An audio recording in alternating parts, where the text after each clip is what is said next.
ನಗರದಲ್ಲಿಂದು ಸ್ಥಳೀಯ ಶಾಸಕರ ಅನುದಾನದಲ್ಲಿ 200 ವಿಕಲಚೇತನರಿಗೆ ಉನ್ನತ ಶಿಕ್ಷಣ ಹಾಗೂ ಚಿಕ್ಕಬಳ್ಳಾಪುರ ಜಿಲ್ಲಾ ಉಸ್ತುವಾರಿ ಸಚಿವ ಎಂಸಿ ಸುಧಾಕರ್ ತಮ್ಮ ಅನುದಾನದಲ್ಲಿ ತ್ರಿಚಕ್ರ ವಾಹನಗಳ ವಿತರಣೆ ಕಾರ್ಯಕ್ರಮ ಹಮ್ಮಿಕೊಂಡಿದ್ದರು.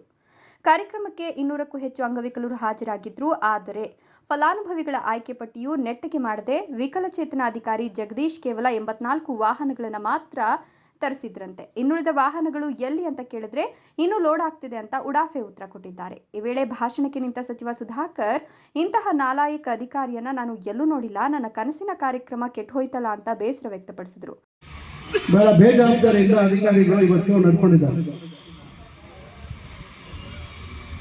ಇಲ್ಲಿ ಬೇರೆ ಕಡೆ ವಾಹನಗಳನ್ನ ನಿಲ್ಲಿಸುವಂತದ್ದಕ್ಕೆ ವಾಹನಗಳ ಸುರಕ್ಷತೆ ಇದ್ದಿದ್ರಿಂದ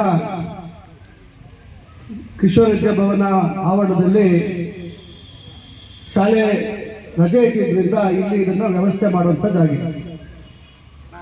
26ನೇ ತಾರೀಕಿಂದ ಸ್ಕೂಲ್ ಸ್ಟಾರ್ಟ್ ಆಗುತ್ತೆ ಅಂತ ಹೇಳಿ ಇವರು ನನಗೆ 10ನೇ ತಾರೀಕಿನೊಳಗೆ ಗಾಡಿಗಳು ಬರ್ತದೆ ಅಂತಕ್ಕಂಥ ಮಾಹಿತಿ ಕೊಟ್ಟಿದ್ರು. ಅಂದ್ರೆ ಇಲ್ಲಿ ನನಗೆ ಏನು ಹೇಳಿ ನೀವು 10ನೇ ತಾರೀಕು ಗಾಡಿ ಬರುತ್ತೆ ಅಂತ ಹೇಳಿದ್ರಿ. ಯಾಕೆ ನನಗೆ ಹೇಳಿಲ್ಲ ನೀವು? ನನಗೆ ಗೊತ್ತಿಲ್ಲ. ಖಂಡಿತ ನಾನು ದಯವಿಟ್ಟು ನನಗೆ ಕ್ಷಮಿಸಬೇಕು. ತಮ್ಮೆಲ್ಲರೂ ಕೈ ಜೋಡಿಸಿ ನಾನು ಕ್ಷಮಾಪಣೆ ಕೇಳ್ತಾ ಇದ್ದೀನಿ. ವೇದಿಕೆಯಲ್ಲಿ ಅಧಿಕಾರಿ ಜಗದೀಶ್ಗೆ ತರಾಟೆಗೆ ತೆಗೆದುಕೊಂಡ ಸುಧಾಕರ್, ನಿಮ್ಮಪ್ಪನ ಮನೆಯಿಂದ ಲೋಡ್ ತರ್ತಾ ಇದ್ಯಾ? ಜವಾಬ್ದಾರಿ ಸ್ವಲ್ಪನೂ ಇಲ್ವಾ?